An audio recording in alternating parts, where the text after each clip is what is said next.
How's it going, everyone? It is Andre Williams, and over here we talk stocks and we focus on one thing. Always protect your profits. And today we're going to be talking about GGPI.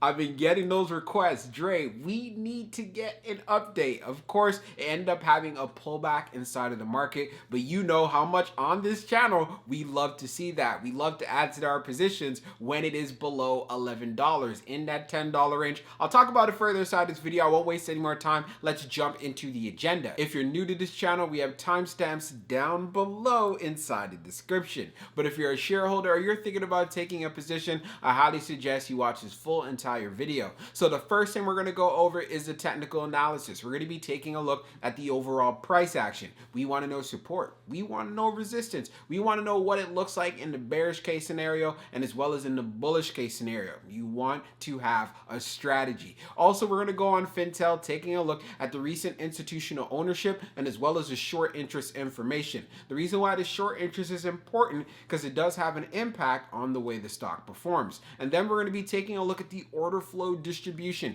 We want to know what the buying and the selling behavior is like on the institutional side and as well as on the retail side. And then when all of that is done, we'll be going into the final thoughts and as well as some more details. So let's get to it. So we're going to do a technical analysis for GGPI. Let's see how it performed on the day. So it ended up closing at $11.06, being down 3.24%.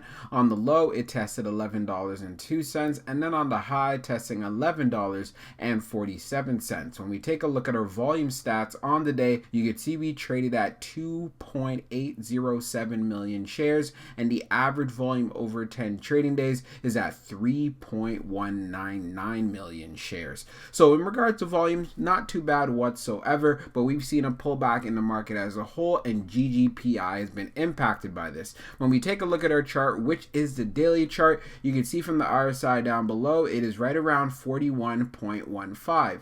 And then when we take a look at our moving averages here on the chart, we are below the 50-day. We're also below the 21-day EMA, but we are above the 100-day. So one of the things I want you guys to pay attention to, we ended up testing $11.02. We do see we have an area of support right at 11. And you also do know I love adding to this position when it's under $11. If we end up having a pullback going into tomorrow, I'd want to see how well we could hold up around 1094. And if we start touching the 100-day around 1090, I am going to be purchasing up some shares. I love the risk to reward ratio. We know this is a SPAC and the floor price is right at $10.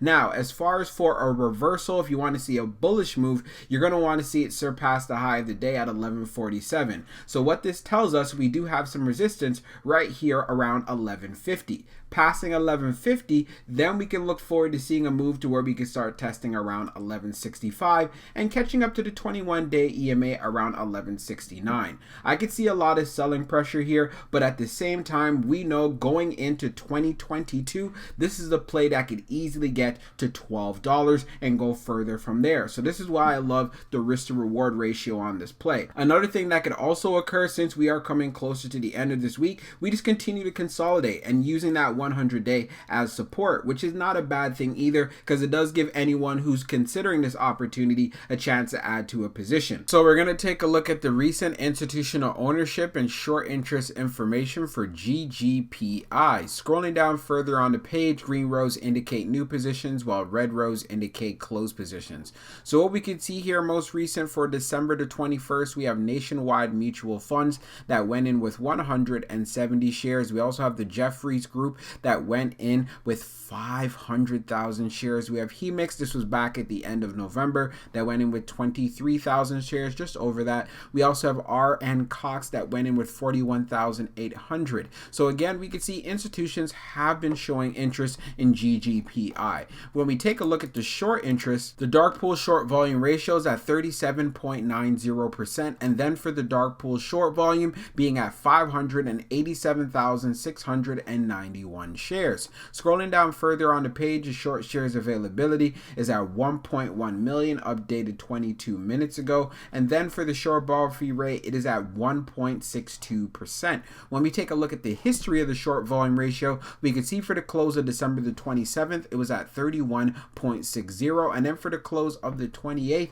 it was at 37.90. So that is a significant increase right there. And this is going to contribute to the volatility we see inside of this stock. So if we see small and medium cap stocks continue to pull back, GGPI will be impacted by this. And this is why we can see further downside and also going to price ranges where it starts looking even more attractive. So now let's jump into the order flow distribution. Now let's take a look at the order flow distribution for GGPI. So the inflow is at 5,800 and then on the outflow is at 6,352. When we take a look at the breakdown, it was 0 on the large for both. On the medium, it was 4,577. Then on the small, it was 1,223. When we take a look at the outflow side, since we did have 0 on the large, on the medium, it was at 4,870. And then on the small, it was at 1,482. So overall, we ended up having an outflow day.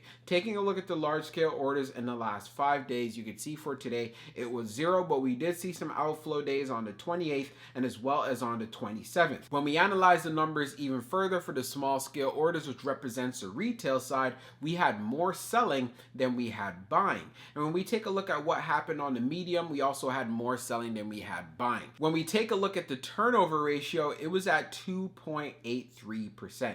So this is not too bad for a stock like GGPI, but one thing we have to understand, there are many who are selling at this particular time. And we've noticed this with small and as well as medium cap stocks. Many people are down in their plays and they're selling for tax loss purposes. So this volatility that you are seeing, shorts are taking advantage of this. And this is why we have to have a strategy when the stock does pull back. We're already aware of our risk to reward ratio. We have to do our homework and do our due diligence to make sure that we're maximizing our entries. I'll talk about it further inside of the final thoughts. Let's get into it right now. So for my final thoughts for GGPI, you guys know already, I love this play. I'm going to say it again. I love the risk to reward ratio. This is a SPAC. So the floor price is at $10. So if it pulls back going into tomorrow back into that $10 range, you know I'm going to be purchasing up some shares, because at least I know for the downside, let's say if I get in, if it pulls back to around $10.91,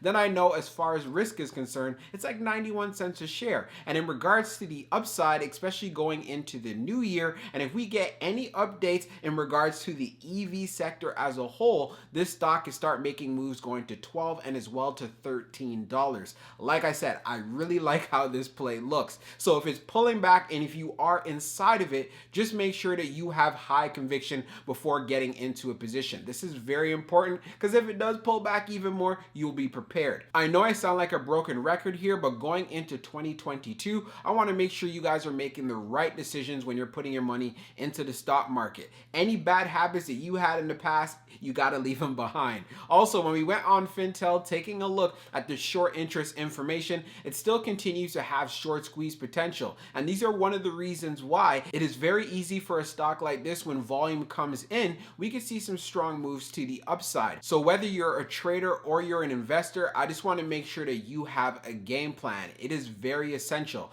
Many stocks are getting beaten up if they're not showing that they have a proven business behind it. What do I mean by this? If you are vested in a stock and the company is not profitable, you're going to be seeing a lot of volatility. A lot of money is being pushed into proven businesses. We've seen this with Apple, we've seen this with Microsoft, we've seen this with Facebook, and a lot of other big caps. And this is why you need to pay attention to the trend and what's happening in the market overall. Please do not ignore this trend, because it does have an impact on the stocks that you're holding. But the great thing about it is, going into the new year, it is very easy for money to start flowing into these small and medium cap plays, and this is where I feel GGPI should be able to benefit. And if you don't know already, they are pretty much going to be bringing Polestar public. I'm excited about it. Let's see what happens. I'm going to be keeping an eye on it to see how it performs for the rest of the week, and just let me know if you guys want to get some more further updates as well. We'll be talking real soon.